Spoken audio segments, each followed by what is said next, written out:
அரசாங்கத்துக்கு வர வேண்டிய பணம் மட்டுமே 20,000 கோடி. 4,300 கோடி ரூபாய் அவர்களால் ஏற்பட்ட இழப்பு அரசாங்கத்துக்கு. என்விரான்மெண்டல் டிபார்ட்மெண்ட்டுக்கு தெரியும், ஃபாரஸ்ட் டிபார்ட்மெண்ட்டுக்கு தெரியும், சிஎம்டிஏக்கு தெரியும். ஒருவர் நேர்மையாக இருந்திருந்தால், செயல்பட்டு இருந்தால் இது கொடுத்திருக்க முடியாது.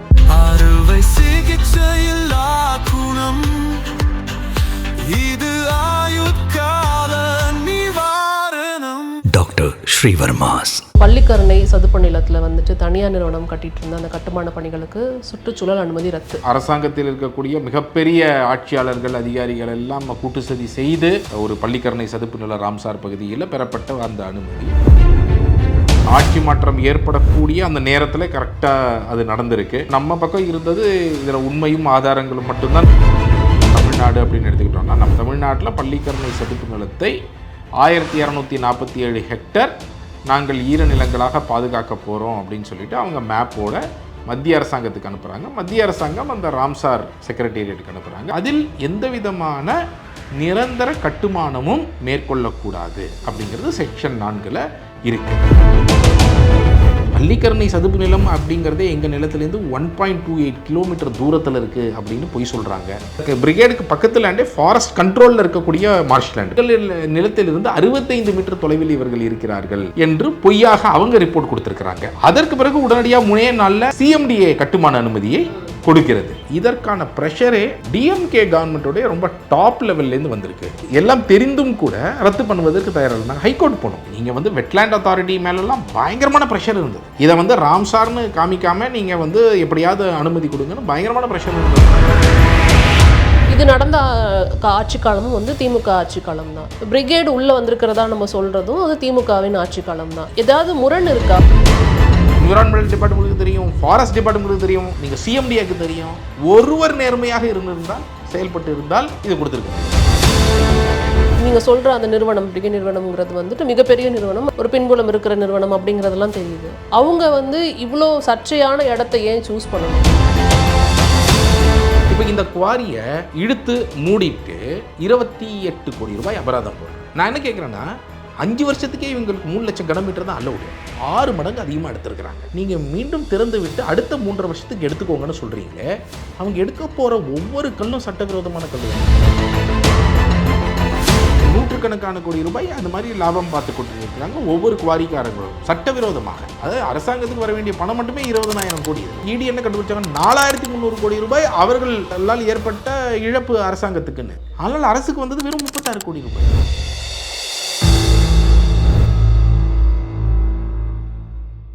ஃபைல் மீடியா நேயர்களுக்கு வணக்கம். தற்போது நம்முடைய அறப்போர் இயக்கம் ஜெயராம் அவர்கள் தான் இணைந்திருக்கிறார்கள். பேச நிறைய விஷயங்கள் இருக்குது, பேசலாம். சார் வணக்கம். வணக்கம். முதல்ல வாழ்த்துக்கள் சொல்கிறேன் உங்களுக்கு. ஏன்னா நீண்ட நெடிய ஒரு போராட்டம் அப்படின்னே சொல்லலாம். கடந்த ஆட்சியின் காலத்தில் நீங்கள் சொன்னதுக்கு அப்புறம் தான் இப்படி ஒரு விஷயம் நடந்திருக்கு அப்படிங்கிறது வெளியில் தெரிஞ்சுது.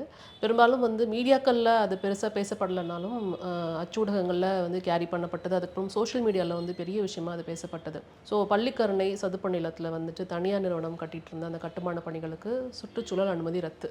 இது உங்களுக்கு கிடைத்த வெற்றியாக நீங்கள் பார்க்குறீங்களா? ஃபஸ்ட்டு அது எப்படி நீங்கள் நினைக்கிறீங்க? இந்த மாதிரி நிகழ்வுகள் நமக்கு ஒரு பெரிய நம்பிக்கையையும் கொடுக்குது. மக்கள் கேள்விகள் கேட்டால் இந்த மாதிரி தீர்வுகள் சாத்தியம் அப்படிங்கிறது ஒரு அறப்போருக்கான வெற்றின்ற மாதிரி நாங்கள் பார்க்கல. நாங்கள் சாதாரண மனிதர்களுக்கு கிடைக்கக்கூடிய ரொம்ப முக்கியமான வெற்றியாக நம்ம பார்க்குறோம். ஏன்னா இந்த மாதிரி மிகப்பெரிய கார்ப்பரேட் பவர், லாபிங் பவர், இந்த மாதிரி இருக்கக்கூடியதை எதிர்த்து, அதுவும் அரசாங்கத்தில் இருக்கக்கூடிய மிகப்பெரிய ஆட்சியாளர்கள், அதிகாரிகள் எல்லாம் கூட்டு சதி செய்து பெறப்பட்ட ஒரு அனுமதின்னு சொல்லலாம். ஒரு பள்ளிக்கரணை சதுப்பு நில ராம்சார் பகுதியில் பெறப்பட்ட அந்த அனுமதி நம்ம பக்கம் இருந்தது. இதில் உண்மையும் ஆதாரங்களும் மட்டும்தான் நம்ம பக்கம் முக்கியமாக இருந்தது. ஆனால் அதன் மூலமாக தொடர்ந்து கேள்வி கேட்டு இந்த மாதிரி அரசாங்கத்தை, இந்த அதிகாரத்தில் இருப்பவர்களை நாங்கள் விடமாட்டோம், நாங்கள் அடுத்தது உச்சநீதிமன்றத்திற்கு போவோம், நீங்கள் ரத்து செய்யவில்லை என்றால் என்று தொடர்ந்து சொல்லிகிட்டு இருந்தோம். தற்பொழுது அந்த ரத்து செஞ்சுருக்கிறாங்க அப்படிங்கிறது நம்ம வரவேற்கத்தக்க ஒரு விஷயம். ஆட்சி மாற்றம் ஏற்படக்கூடிய அந்த நேரத்தில் கரெக்டாக அது நடந்திருக்கு. ஸோ அந்த அதிகாரிகள் மத்தியிலும் இது நாளைக்கு ஆட்சிகள் மாறும் பொழுது நாளைக்கு நம்ம மேலேயும் நடவடிக்கை வரலாம் என்ற ஒரு விஷயமும் இருந்திருக்கலாம். ஸோ அது எல்லாம் என்னதான் இருந்தாலும் இதில் அந்த உண்மைகள் இருப்பதனால, அந்த சட்டவிரோதமாக அவங்க கொடுத்தது இன்றைக்காக இருந்தாலும் பிரச்சனையாகும் அப்படிங்கிறதை உணர்ந்திருக்கிறாங்க அப்படிங்கிறது நான் நினைக்கிறேன். அந்த பயத்திலையும் பண்ணியிருக்கலாம். பட் எதுவாக இருந்தாலும் நம்மளை பொறுத்த வரைக்கும் இந்த ராம்சார் நிலம் காப்பாற்றப்பட்டிருக்கிறது, அப்படிங்கிறது தான் மிக முக்கியமான பாயிண்ட்டாக நம்ம இதில் சில விஷயங்களை கொஞ்சம் டீட்டெயிலாக நம்ம பேசலாம், நல்லா இருக்கும்னு தோணுச்சு. முதல்ல வந்து ராம்சார் நிலத்துக்குள்ளார வந்து இந்த பள்ளிக்கரணை சதுப்பு நிலம் வந்தது அப்படிங்கிறது 2022 நினைக்கிறேன், சரியா சொல்லணும் அப்படின்னா. அது வந்து அதில் சேர்க்கப்பட்டது. நிறைய பேருக்கு இந்த ராம்சார் நிலம் அப்படின்னா என்னங்கிறதுக்கான ஒரு இது இல்லாமல் இருக்கலாம்.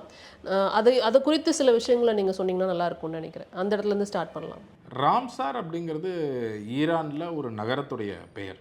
சர்வதேச அளவில் ஈரநிலங்களை பாதுகாக்க வேண்டும் அப்படின்னு நாடுகள் எல்லாம் மீட் பண்ணி அங்கே முடிவு எடுக்கிறாங்க 1971. அதற்கு பிறகு அதற்கான பெயரை வந்து ராம்சார் ஒப்பந்தம் ராம்சார் கன்வென்ஷன் என்று வைத்து இதற்கென்று ஒரு செக்ரட்டேரியட் அமைக்கப்பட்டு யூரோப்பில் அமைக்கப்பட்டு அங்கு அனைத்து நாடுகளும் எந்தெந்த நிலங்களை அவர்கள் ஈரநிலங்களாக பாதுகாப்போம் என்று சொல்கிறார்களோ அந்த நிலத்தின் விவரங்களை சர்வேன்கள் மேப்பு அந்த அடங்கிய அந்த என்டையர் மேப்பை வந்து அவர்கள் அந்த ராம்சார் செக்ரட்டேரியட்டுக்கு அனுப்புவாங்க.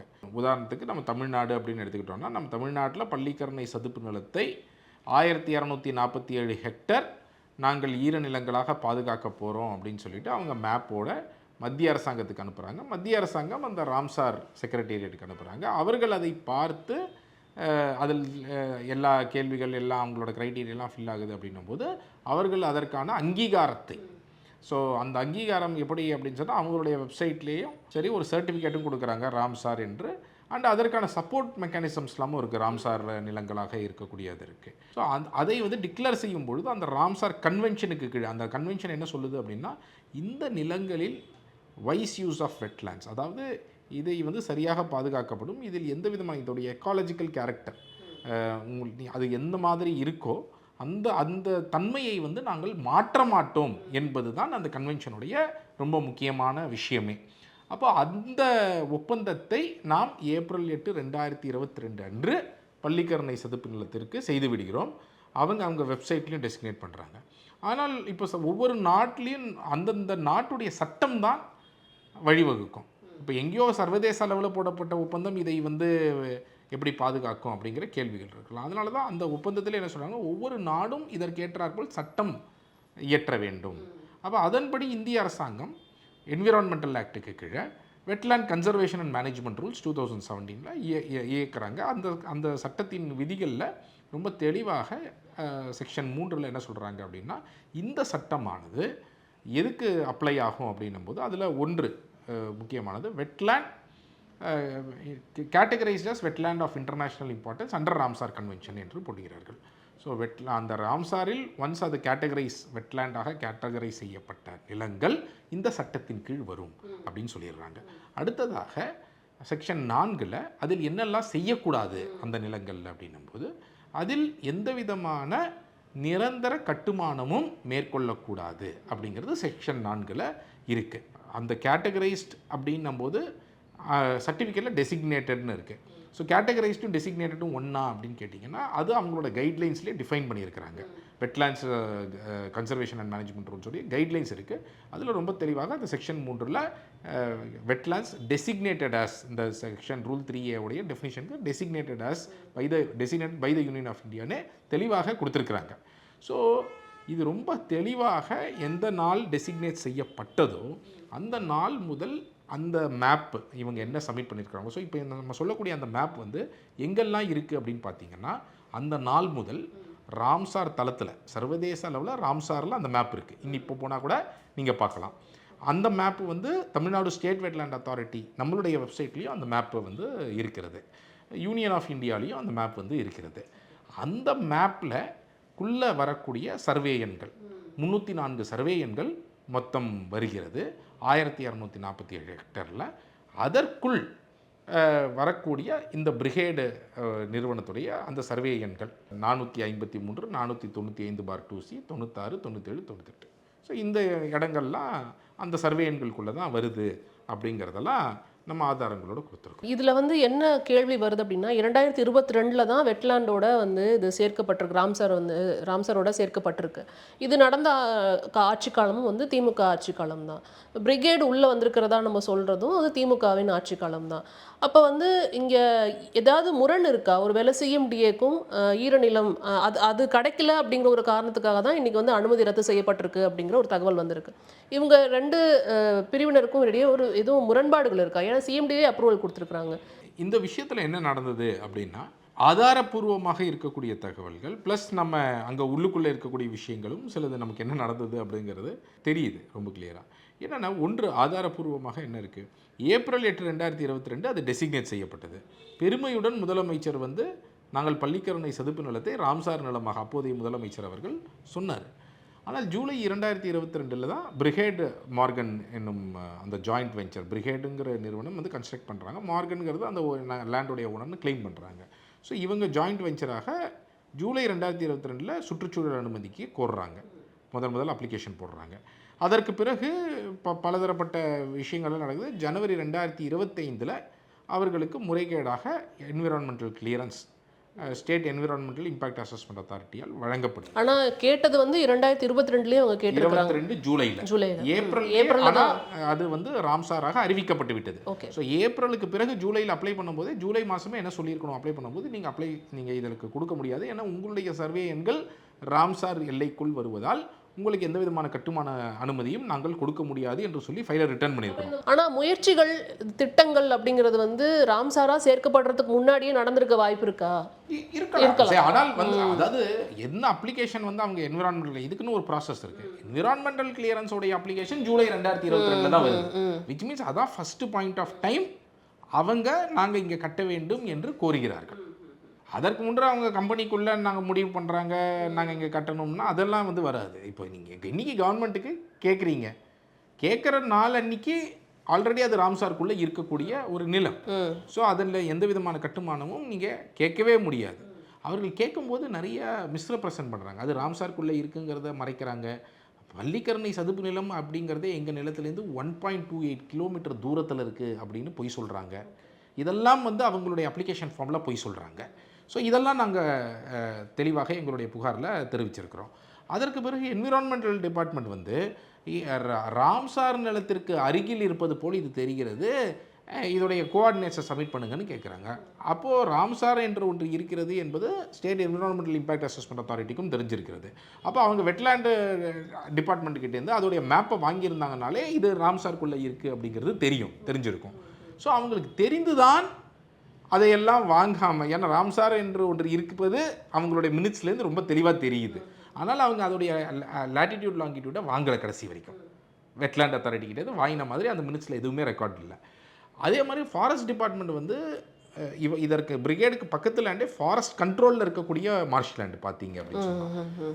அந்த ஃபாரஸ்ட் டிபார்ட்மெண்ட் வந்து எங்களுக்கு அடுத்த லேண்டு தான் இவங்க 0 மீட்டரில் இருக்குன்னு ரிப்போர்ட் கொடுக்கணும்.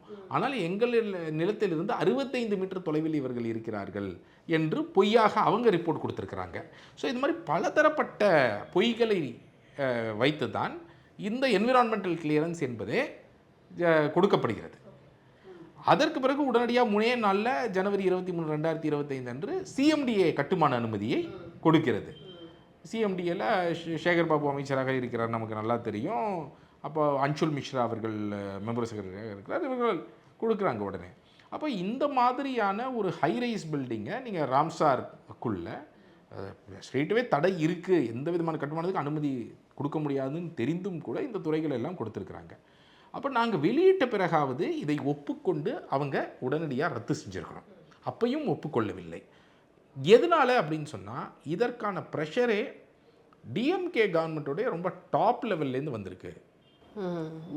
ஒன் ஆஃப் த திங்ஸ் நாங்கள் கேள்விப்பட்டது என்ன அப்படின்னா, இன்ஃபேக்ட் இதில் ப்ரெஷர் வந்து மேலே சீஃப் மினிஸ்டர்ஸ் ஆஃபீஸ் கிட்டேருந்தெல்லாம் ப்ரெஷர் வந்ததாக சொல்லப்படுகிறது. அப்போது இது வந்து என்னென்னா, ஒரு சீஃப் மினிஸ்டர் இப்போ நாங்கள் 2025 அக்டோபரில் ஒரு சீஃப் மினிஸ்டருக்கு அனுப்பியிருக்கிறோம் இந்த புகாரை ரத்து பண்ணுங்கன்னு. இப்போ அவர்களுடைய நாலேஜுக்கு எடுத்துகிட்டு வந்த பிறகும் கூட ரத்து பண்ணலை. அப்போது இவர்களெல்லாம் எல்லாம் தெரிந்தும் கூட ரத்து பண்ணுவதற்கு தயாராக நாங்கள் ஹைகோர்ட் போனோம். நான் இது இந்த இந்த கேள்வி வந்துட்டு பார்க்குற எல்லாத்துக்குமே தோணும். இப்போ நீங்கள் தான் கொஞ்சம் நேரத்துக்கு முன்னாடி சொன்னீங்க 2022 முன்னாள் முதல்வர் மு க ஸ்டாலின் அவர்கள் வந்துட்டு இதை நாங்கள் ராம்சாரோடு சேர்த்து விட்டோம் என்று பெருமையாக பேசினார் அப்படின்னு. அப்போ அவங்களுக்கும் தெரிஞ்சிருக்க வாய்ப்பு இருக்குது. ஒருவேளை தெரியலனாலும் நீங்கள் வந்து இதை பற்றி பேசியிருக்கீங்க, இது போன்ற விஷயங்கள் வந்துட்டு சமூக வலைதளங்களில் இருக்குங்கிறதுக்கு கண்டிப்பாக தெரிஞ்சிருக்க வாய்ப்பு இருக்குது. அவங்க ஏன் வந்து இதில் தலையிட போகிறாங்கங்கிற ஒரு கேள்வி வரும் இல்லையா பார்வையாளர்களுக்கு?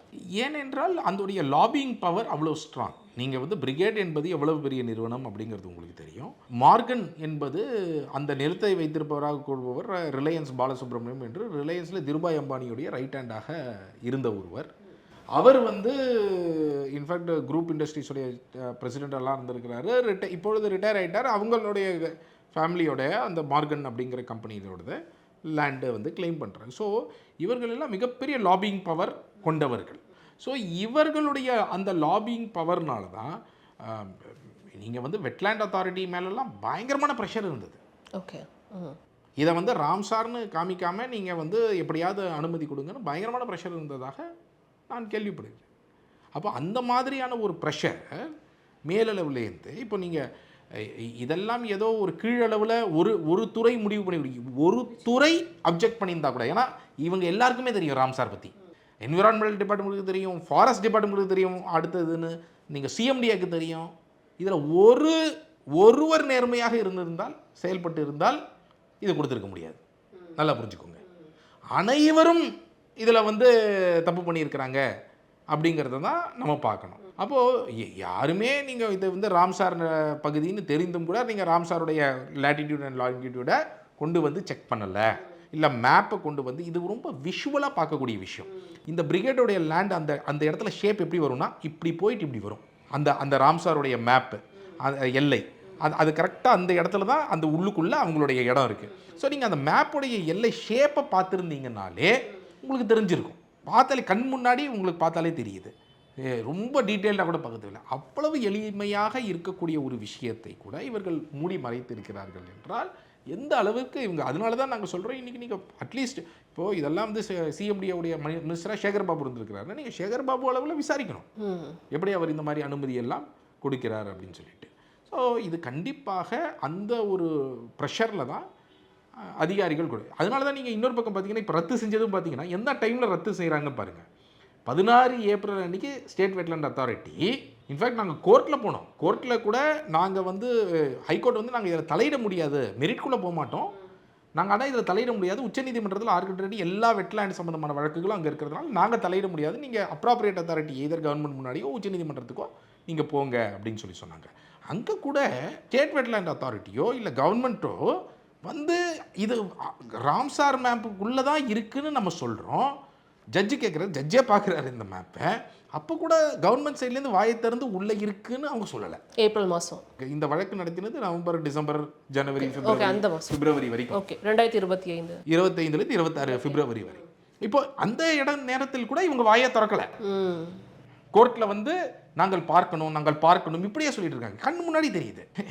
இதெல்லாம் ரொம்ப தெளிவாக என்ன தெரிஞ்சதுன்னா மேலளவுலேருந்து ப்ரெஷர் இருந்தது, இதை வித்ட்ரா பண்ணக்கூடாது, ரிவோக் பண்ணக்கூடாதுன்னு. April 16, 2026 model code of conduct நமக்கு நல்லா தெரியும். மாடல் கோட் ஆஃப் கண்டக்ட் முன்னாடியே வந்துருச்சு. ஏப்ரல் 23 தமிழ்நாடு எலெக்ஷன், கடைசி வாரம் திமுகவுடைய அனைத்து தலைவர்களும் பிரச்சாரத்தில் சீரியஸாக இருந்த ஒரு நேரத்தில் தான் தமிழ்நாடு ஸ்டேட் வெட்லேண்ட் அத்தாரிட்டியிலேருந்து லெட்டர், எங்களுடைய என்ஓசி வாங்காமலேயே அவங்க ப்ராஜெக்டை துவங்கி இருக்கிறாங்கன்னு லெட்டரை அனுப்புகிறாங்க தமிழ்நாடு சியா கமிட்டிக்கு. சியாவும் உடனடியாக அதை ரத்து பண்ணலை. 4ஆம் தேதி ரிசல்ட் வருது. 7ஆம் தேதி மாடல் கோட் ஆஃப் கான்டக்ட் வந்து லிஃப்ட் செய்யப்படுகிறது. 8ஆம் தேதி தான், அந்த 8ஆம் தேதி டைமில் நம்ம எல்லாருக்கும் தெரியும் கவர்மெண்ட் மாறப்போகுது, புது கவர்மெண்ட் வரப்போகுது அப்படின்னு சொல்லிட்டு. அந்த நேரத்தில் தான் சியா கமிட்டியும் இந்த ரிவோக் பண்ணக்கூடிய ஆர்டரை வந்து போட்டிருக்கிறாங்க. ஸோ மேபி டிஎம்கே கவர்மெண்ட் திரும்ப வர மாதிரி இருந்ததா இது ரிவோக் ஆயிருக்குமான்னு நமக்கு தெரியாது. உங்களுக்கு புரியுது. ஸோ இது வந்து ஒரு விதத்தில், ஏன்னா அதிகாரிகளுக்கு நல்லா தெரியும் இது வந்து ஒரு பிளேட்டண்டான ஒரு வயலேஷன், இது வந்து இவ்வளவு ஆதாரங்களோட அவங்க சிக்கியிருக்கிறாங்க அப்படிங்கிறது இவங்க எல்லாருக்குமே தெரியும். இதில் இன்னொரு விஷயம் என்ன தோணுது அப்படின்னா, நீங்கள் சொல்கிற அந்த நிறுவனம் பிரிகே நிறுவனம்ங்கிறது வந்துட்டு மிகப்பெரிய நிறுவனம், ஒரு பெரிய ஒரு பின்புலம் இருக்கிற நிறுவனம் அப்படிங்கிறதெல்லாம் தெரியுது. அவங்க வந்து இவ்வளோ சர்ச்சையான இடத்த ஏன் சூஸ் பண்ணணும்? அவங்க நினச்சிருந்தா பல்வேறு இடங்கள் இருக்குது சென்னையில், எந்த இடத்த வேணாலும் வந்துட்டு அவங்க எடுத்திருந்திருக்கலாம், கேட்டிருந்திருக்கலாம், வாங்கி வந்திருக்கலாம். இந்த இடத்த வந்துட்டு ஏன் சூஸ் பண்ணணும்? அதில் இதுக்கு பின்னாடி இவ்வளோ சர்ச்சை இருக்குங்கிற பட்சத்தில் அதை அவங்க கைவிட்டிருக்கலாமே, ஏன் அந்த இடத்த அவங்க சூஸ் பண்ணாங்க? அது அவங்க தான் பதில் சொல்லணும் ஏன் பண்ணாங்க அப்படிங்கிறது. பட் நான் என்ன நினைக்கிறேன், இந்த பெரும்பாலான இந்த ரியல் எஸ்டேட்டில் இது மாதிரி ஆப்ரேட் செய்யக்கூடியவர்கள் அவர்களுடைய மணி பவர் அண்ட் லாபிங் பவரை வைத்து எதை வேண்டுமானாலும் சாதிக்கலாம் என்று நினைக்கிறார்கள் அப்படிங்கிறத நான் நினைக்கிறேன். இல்லைனா இது ஃபஸ்ட்டு பாயிண்ட் ஆஃப் டைம் நம்ம வெளியே எடுத்துகிட்டு வந்தோடனையாவது அவர்கள் வந்து இல்லை நான் இதை விட்டு போகிறேன் அப்படிங்கிறது சொல்லியிருந்திருக்கலாம். அவர்கள் அப்படி சொல்லவில்லை. அவங்க முடிந்த அளவு இன்னைக்கு இன்று வரை கூட இப்போ கூட சுப்ரீம் கோர்ட்டுக்கு நாங்கள் போகிறோம் அப்படின்னு சொல்லி அப்பீலுக்கு போகிறோம் அப்படின்னு சொல்லியிருக்கிறாங்க. ஆனால் இது ஒரு ராம்சார் நிலம். இதனால் வெள்ளத்தினால எந்த அளவுக்கு பாதிக்கப்படுவாங்க அங்கே இருக்கிற மக்கள் அப்படிங்கிறத புரிஞ்சுக்கணும்.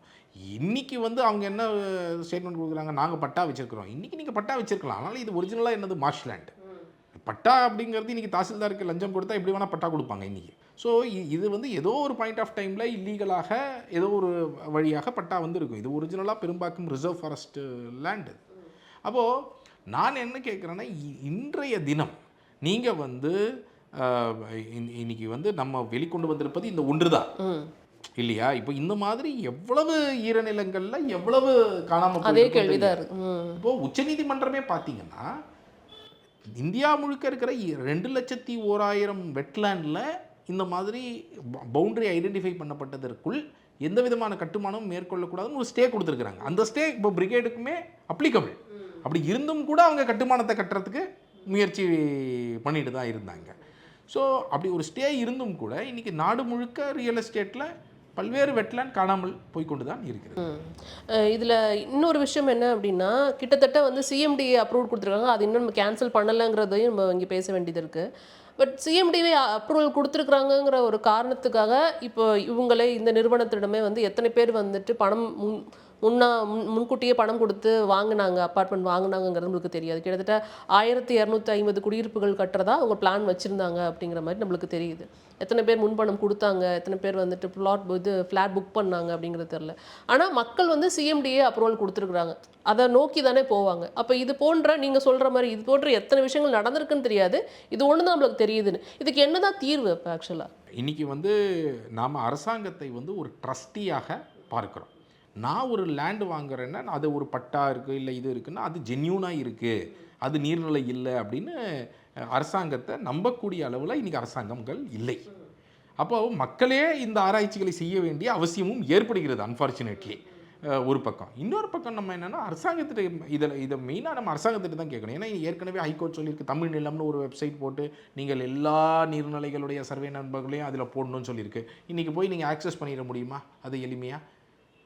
அது போடக்கூட முடியாத அளவில் எப்படி எல்லாம் வச்சுருக்கிறாங்க. இப்போ ஈவன் இந்த விஷயத்துலேயே கூட பார்த்தீங்கன்னா ஏப்ரல் 2022 இது ராம்சார் பகுதியாக அறிவிக்கப்பட்டு விட்டதில்ல. அப்போ இதுக்குள்ளே எல்லா சர்வே நம்பர் வருதுன்னு நீங்கள் ஓப்பனாக போடுறதுல என்ன இருக்குதுன்னு கேட்குறேன். மேப்பை போடுறீங்க, அதுக்குள்ளே வரக்கூடிய சர்வே எண்களை போட்டிங்கன்னா மக்களுக்கு தெரியும்ல எது எதுக்கு வாங்கலாம் எது எது வாங்கக்கூடாதுன்னு. அப்போ இதை கூட ஏன் போட மாட்டேங்கிறீங்க? ஃபார்ச்சுனேட்லி இந்த விஷயத்தில் கன்ஸ்ட்ரக்ஷன் மண்ணை கொட்டிட்டாங்க, இன்னும் கன்ஸ்ட்ரக்ஷன் ஸ்டார்ட் பண்ணல. ஈவன் வாங்குவது கூட அவங்க இனிஷியலாக அட்வர்டைஸ் பண்ணி கொஞ்ச நாள்லேயே நம்ம போய் இந்த விஷயங்களை வெளிக்கொண்டு வந்ததுனால அதற்கு பிறகு பெரிதாக சேல்ஸ் நடந்திருக்காது என்று நினைக்கிறோம். அவங்க அட்வான்ஸ் புக்கிங் தான் பண்ணாங்க, ஃபுல் சேல்ஸ் பண்ணலை. அட்வான்ஸாக ஏதோ 20% வந்து ஆரம்பத்தில் கட்டணுமோ அந்த மாதிரி ஏதோ போட்டிருந்தாங்க. பட் அதுவும் சில பேர் தான் பண்ணியிருப்பாங்க அப்படிங்கிறது நினைக்கிறேன். That has to be return back. அந்த மக்களுக்கு அந்த மாதிரி யாராவது வாங்கியிருந்தாங்கன்னா அவங்க ரிட்டர்ன் பண்ணணும். ஏன்னா இன்றைக்கி என்விரான்மெண்டல் கிளியரன்ஸே ரத்து செய்யப்பட்டு இருக்கிறது. ஸோ இந்த நிலத்தை பொறுத்தவரை இதை பண்ணிட்டோம். இப்போ ஆரம்ப ஸ்டேஜிலே சொல்லியிருக்கிறோம் இது நீர்நிலை, இது ஒரு மார்ஷ் லேண்டு அப்படின்னு சொல்லிட்டு. அப்போது அந்த நேரத்திலே ஒரு அரசாங்கம் வந்து தெரிய வரும் பொழுதே அதை சரி செஞ்சாங்க அப்படின்னு சொன்னால் ஒரு பெரிய பிரச்சனை வந்து பின்னாடி இருக்காது. இன்றைக்கி வந்து அரசாங்கங்களே குழம்பி கொண்டிருக்கிறது அந்த பிரச்சனைகளை எப்படி தீர்ப்பது அப்படின்னு சொல்லி. அதெல்லாம் எனக்கு தெரிஞ்சு காசாகிரானில் அந்த மக்கள் போராடி கொண்டு இருக்கிறார்கள். அந்த நிறுவனத்தின் மேலே ஒரு எஃப்ஐஆர் கூட போட மாட்டாங்க. இவ்வளோ பெரிய மோசடியெல்லாம் பண்ணியிருக்கிறாங்க, ஆனால் ஒரு எஃப்ஐஆர் கூட போட மாட்டாங்க. ஸோ இப்படியெல்லாம் நடந்து கொண்டிருக்கிறது. ஓகே, இதுக்கு வந்து தீர்வு எப்படி இருக்க போகுதுன்னு தெரியல. ஏன்னா சிஎம்டிஏ அப்ரூவல் கொடுத்துருக்குன்னு நினச்சி தான் வந்து மக்களில் தங்களோட பணத்தை போய் இன்வெஸ்ட் பண்ணுறாங்க. பாதிக்கப்பட்டது என்னமோ இங்கே வந்துட்டு சாமானியர்கள் தான் அப்படிங்கிறது பார்க்க முடியுது. அடுத்ததாக நம்ம சென்ற நேர்காணலில் சில விஷயங்கள் பேசியிருந்தோம். இந்த கனிம வள கொள்ளை பற்றி பேசியிருந்தோம். குறிப்பாக வந்துட்டு சுரங்கங்களுடைய அந்த அந்த செயல்கள் வந்து இப்போது ரத்து செய்யப்பட்டிருக்கு, கொஞ்ச நாளைக்கு சஸ்பெண்ட் செய்யப்பட்டிருக்கு அப்படிங்கிறத பார்க்க முடியுது. அப்போவே நீங்கள் சொன்னீங்க கட்டுமான பொருட்களின் விலை பன்மடங்கு உயர்ந்திருக்குன்னு எல்லாருமே போடுறாங்க, பட் அவ்வளோலாம் ஒன்றும் உயரலைன்னு. இப்போ தற்போதைய அரசாங்கத்திற்கு அது ஒரு பெரிய ப்ரெஷராக இருக்குங்கிறத பார்க்க முடியுது. எல்லா எதிர்க்கட்சி தலைவர்களும் என்ன சொல்கிறாங்க அப்படின்னா, கட்டுமான பொருட்களின் விலை உயர்ந்திருக்கு, நீங்கள் வந்துட்டு கல்குவாரிகளுடைய அந்த செயல்களை வந்துட்டு சஸ்பெண்ட் பண்ணி வச்சுருக்கீங்க, அதுதான் காரணம், இதுக்கு என்ன நடவடிக்கை எடுக்க போகிறீங்க அப்படிங்கிறாங்க. அண்ட் வெள்ளை அறிக்கையில் பார்த்தீங்கன்னா அங்கேருந்து கனிம வளங்கள், அதாவது கல்குவாரிகள்லேருந்து பண்ணுற விஷயங்கள் எதுக்கு எந்த வருவாயும் வந்துட்டு அரசுக்கு வரலங்கிற மாதிரியான சில தகவல்களும் வந்திருக்கு. இதை நம்ம எப்படி பார்க்கலாம்? இப்போ அந்த சஸ்பென்ஷன் வந்து மறுபடியும் எப்படி ரீஸ்டார்ட் பண்ணுவாங்க? நிஜமாலே வந்து கட்டுமான பொருட்களின் விலை வந்து இதனால தான் வந்துட்டு உயர்ந்திருக்கு, அது எப்படி எடுத்துக்கலாம் நம்ம? லீகல் ப்ரொடக்ஷன் உண்மையிலே குறைஞ்சிருக்கா? அதுதான் பாயிண்ட்டு. எனக்கு தெரிஞ்சு லீகலாக இவங்க ப்ரொடியூஸ் பண்ணுறது குறையலை. ஸோ ப்ரொடக்ஷன் வந்து குறையலை அப்படின்னும் போது காஸ்ட் இன்க்ரீஸ்க்கு நீங்கள் வந்து ப்ரொடக்ஷனை அட்ரிபியூட்டே பண்ண முடியாது, மூடினதை அட்ரிபியூட்டே பண்ண முடியாது.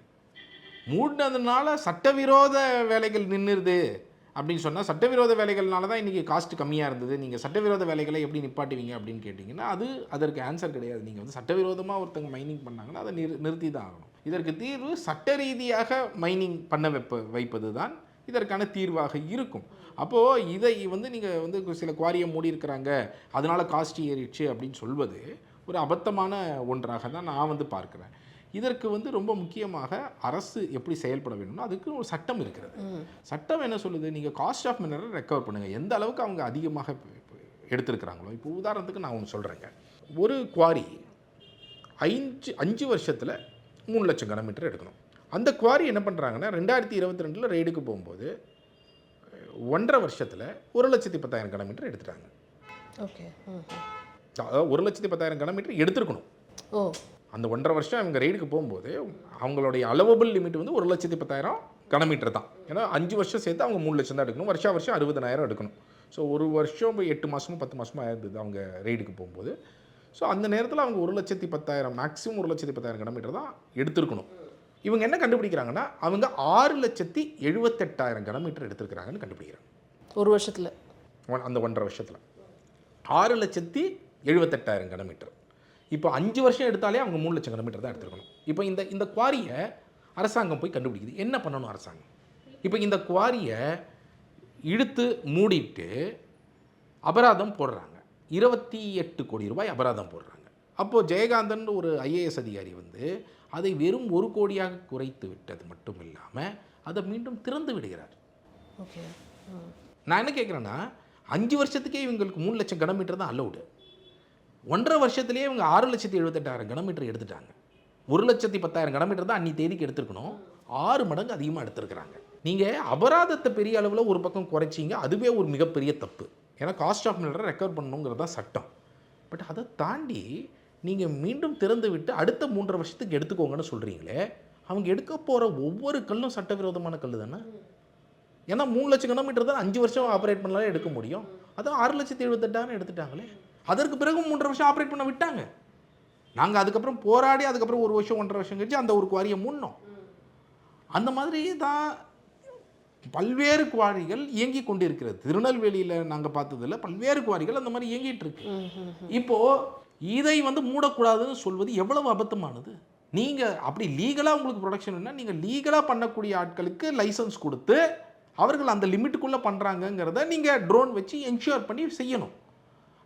ஆனால் லாபி ப்ரெஷர் பண்ணுறாங்க, இந்த சட்டவிரோத வேலைகள் செய்யக்கூடியவர்கள் ப்ரெஷர் பண்ணுறாங்க அப்படிங்கிறதுக்காக நீங்கள் வந்து இந்த குவாரிகள் எல்லாம் மேலும் எடுக்க விட்டீங்கன்னா 100 மீட்டர் 100 அடி 150 அடி எடுக்க வேண்டிய இடத்துல அவங்க 450 அடி 500 அடி எடுத்துகிட்டு இருந்தாங்கன்னா அங்கே இருக்கிற நிலத்தடி நீர் என்ன ஆகும்?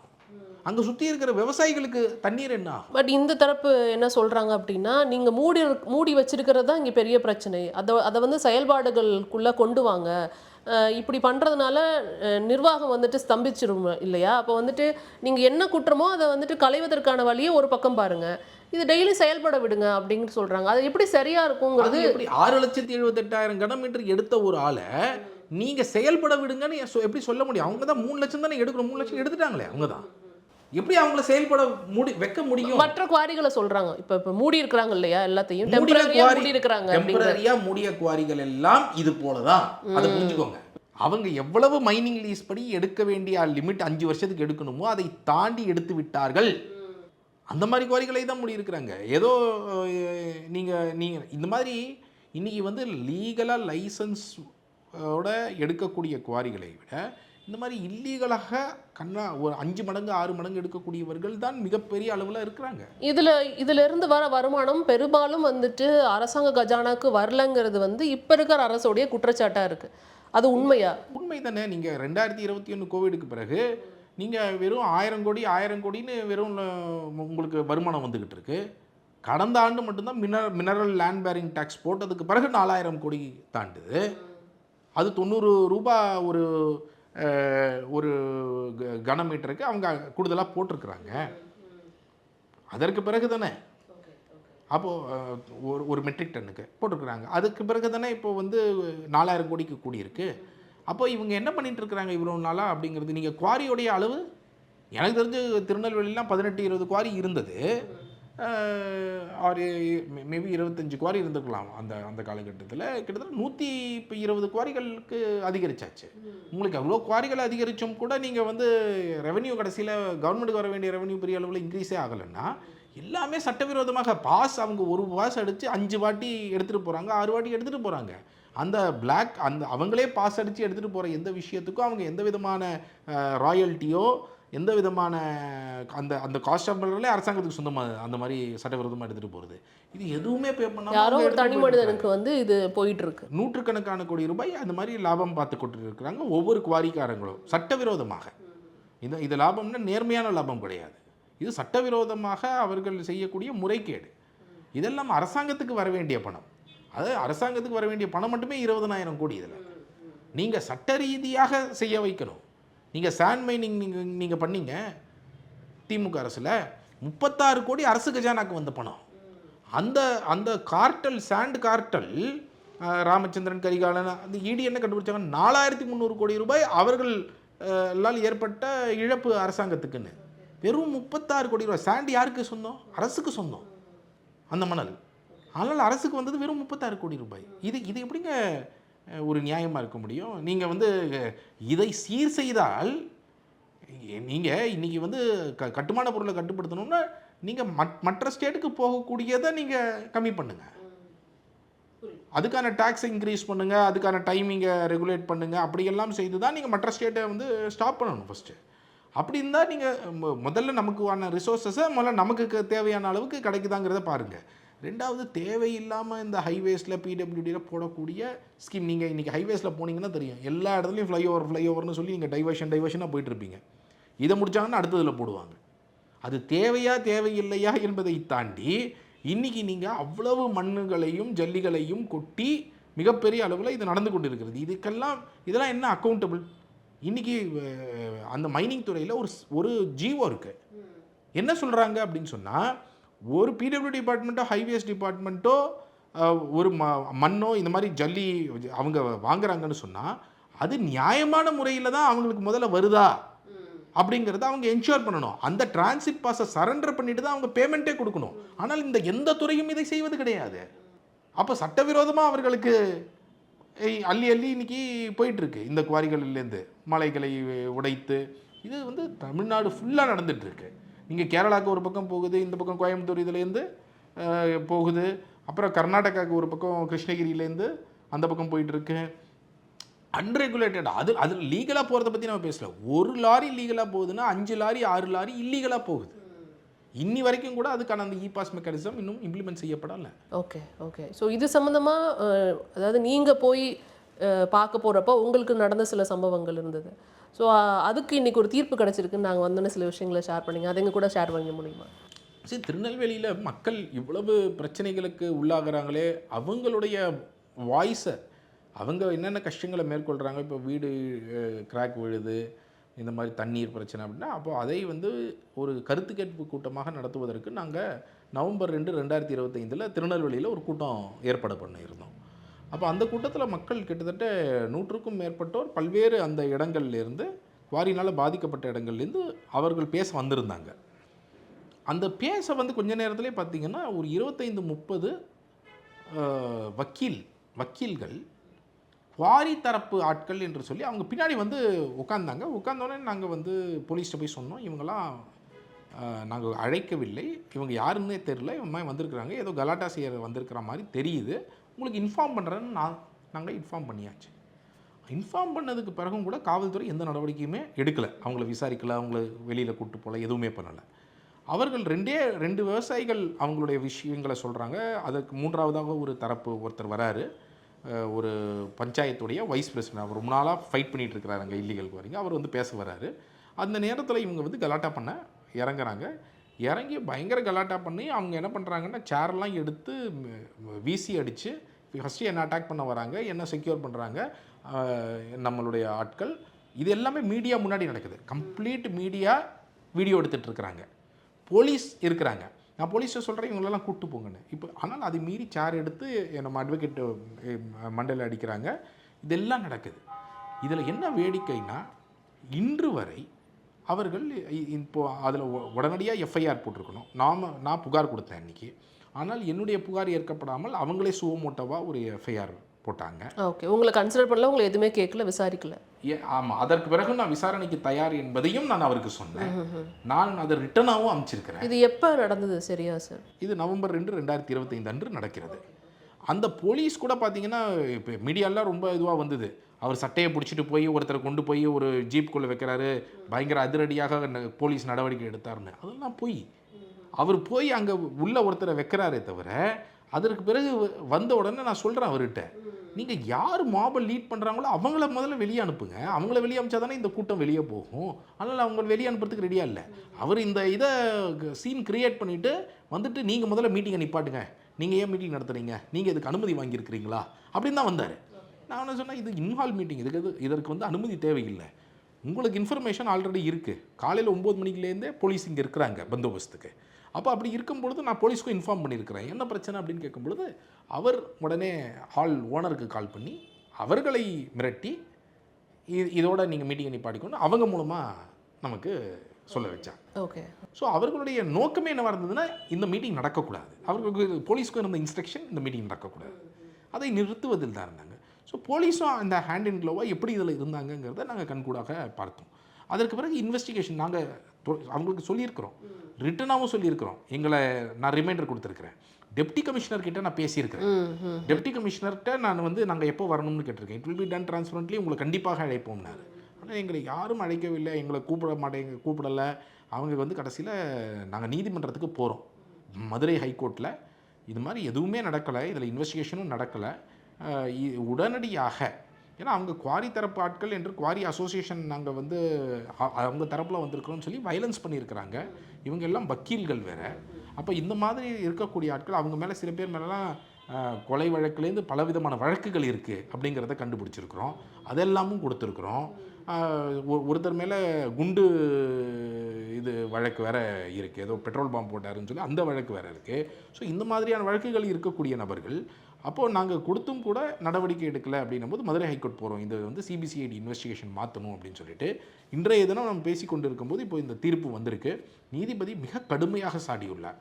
எப்படி வந்து நீங்கள் அடிபட்டு இருக்கிறாங்க, இவங்களை கூட அழைக்காமல், இவங்களுடைய ஸ்டேட்மெண்ட்டு கூட கேட்காம வாங்காமல் அவ்வளவு மீடியா இருந்திருக்கிறாங்க. அந்த வீடியோக்களை கூட நீங்கள் எடுக்கலை இன்வெஸ்டிகேஷனில்.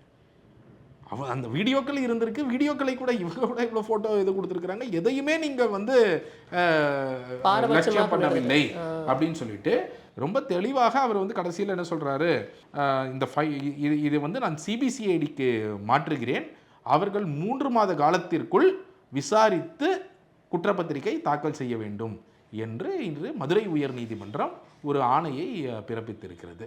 ஸோ இதுவும் என்ன ஒரு வரவேற்கத்தக்க. நிச்சயமாக இது நாங்கள் வந்தறப்ப கரெக்டாக அது வந்திருக்கு அப்படிங்கிறத பார்க்க முடியுது. ஸோ அடுத்தடுத்த கட்டம் எப்படி நகருதுன்னு பார்க்கலாம் சார். இப்போ வரைக்கும் பல தகவல்களை வந்துட்டு பகிர்ந்துக்கிட்டீங்க. ஏன்னா இது சம்மந்தமாக நிறைய டீட்டெயில்ஸ் வந்துட்டு நாங்கள் யார்கிட்ட கேட்டாலும் இங்கே நீங்கள் சொல்கிற மாதிரி வராது. ஏன்னா இது சம்மந்தமாக நீங்கள் தான் நிறையா ரிசர்ச் பண்ணியிருந்திருப்பீங்க அப்படிங்கிறதுனால தான் உங்களை சந்தித்தோம். உங்களோட நேரத்துக்கு ரொம்ப நன்றி சார். தேங்க்யூ. நன்றி. அறுவை சிகிச்சையில்லா குணம் இது ஆயுட்கால நிவாரணம். Dr. Srivarmas.